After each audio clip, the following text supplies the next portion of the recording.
दिल्ली देश की राजधानी और आंकड़ों के मुताबिक दुनिया के सबसे ज्यादा कैमरों से लैस एक शहर, जहां करीब 3 लाख सीसीटीवी कैमरे हैं, जहां हर 2.5 वर्ग किलोमीटर में 1826 कैमरे लगे हैं, जिस शहर में लंदन, पेरिस और सिंगापुर से भी ज्यादा सीसीटीवी हैं, जिस शहर के चप्पे चप्पे की निगहबानी के लिए मुंबई से 11 गुना ज्यादा कैमरे हैं, उसी शहर में 31 दिसंबर की रात को करीब 2 बजे एक हादसा होता है। एक कार स्कूटी को टक्कर मारती है और स्कूटी सवार अंजलि को 12 किलोमीटर घसीटकर उसे मौत के घाट उतार देती है। दिल्ली में लगे तमाम सीसीटीवी कैमरे अंजलि का ओयो रूम में हुआ झगड़ा कैप्चर करते हैं। अंजलि और उसकी दोस्त निधि के बीच हुई लड़ाई को कैप्चर करते हैं। अंजलि और निधि के पास खड़े 3 लड़कों को कैप्चर करते हैं। निधि को घर में घुसता हुआ कैप्चर करते हैं। वो तमाम वीडियो कैप्चर करते हैं जो अंजलि और निधि से जुड़ा हुआ है, लेकिन ये कैमरे उस हादसे को कैप्चर नहीं कर पाते हैं जब टक्कर होती है। और नतीजा ये है कि अब बात सिर्फ इस बात पर हो रही है कि आखिर अंजलि की लड़ाई क्यों हुई, उसने कितनी शराब पी, वो ओयो में पार्टी करने क्यों गई और उसका वो बॉयफ्रेंड कौन है जिससे उसकी लड़ाई हुई है। लेकिन कोई ये नहीं पूछ रहा है कि आखिर वो कैमरे कहां हैं जिनसे पूरी दिल्ली की निगहबानी की बात होती है। आखिर उन 12 किलोमीटर में एक भी कैमरे में वो फुटेज क्यों नहीं है जिसमें कार सवार अंजलि को टक्कर मारते नजर आ रहे हो।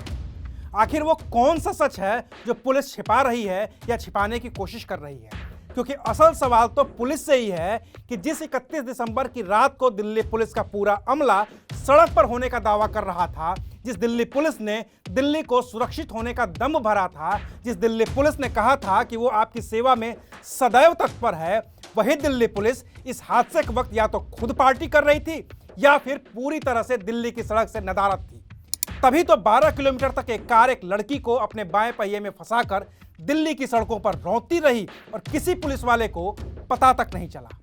और जब 1 जनवरी की सुबह डेड बॉडी मिली तो उसके 40 घंटे बाद दिल्ली पुलिस को पता चला कि स्कूटी पर एक नहीं 2 लड़कियां थीं।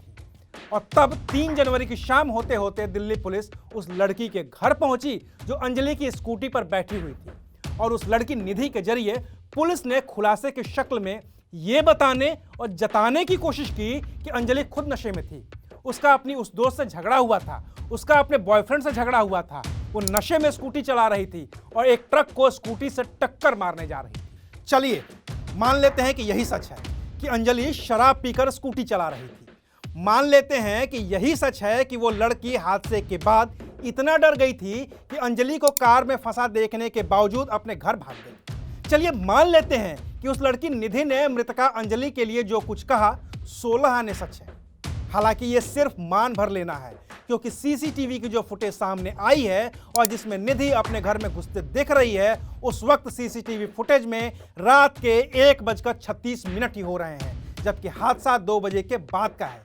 इसलिए सबसे ज्यादा सवाल निधि से हैं, जो कह रही है कि हादसे के बाद वो घर आई और मां को पूरी बात बताई, जबकि पड़ोसियों का कहना है कि उसकी मां पिछले 10 साल से उसके साथ नहीं रहती है। सवाल निधि से हैं कि वो अंजलि की दोस्त थी या दुश्मन, जो हादसे के बाद अंजलि को कार में फंसा छोड़कर अपने घर चली आई।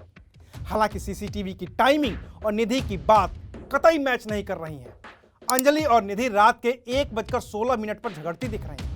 फिर निधि रात के 1:36 पर अपने घर के सामने दिखती है।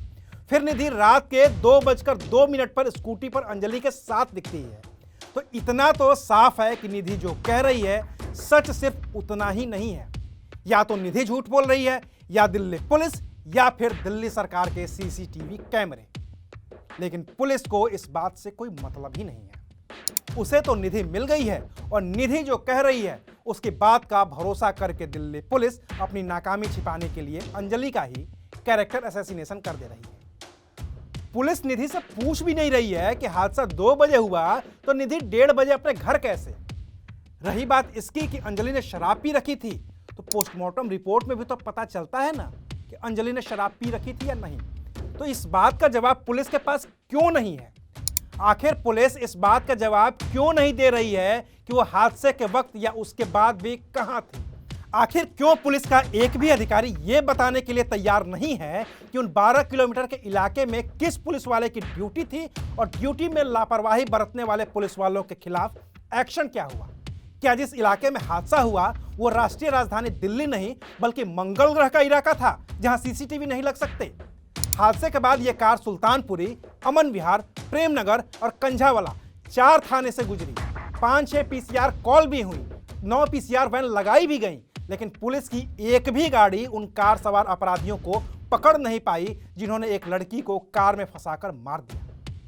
तो आखिर वो कौन से पुलिस वाले हैं जिन्होंने चश्मदीदों के बार बार कहने के बावजूद कार सवारों को रोकने में अपनी नाकामी दिखाई, और आखिर उन पुलिस वालों पर क्या एक्शन लिया गया? तो क्या यह मामला सीधा सीधा पुलिस की लापरवाही का नहीं है, जिसमें अब पुलिस खुद को बचाने के लिए हाथ पैर मार रही है और अंजलि की दोस्त निधि हादसे के लिए कार सवार लड़कों और अंजलि दोनों को दोषी ठहरा रही है?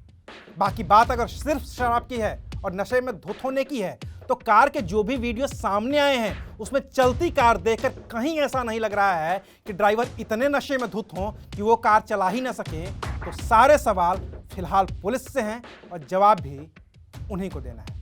शुक्रिया, आप देख रहे थे अनकट।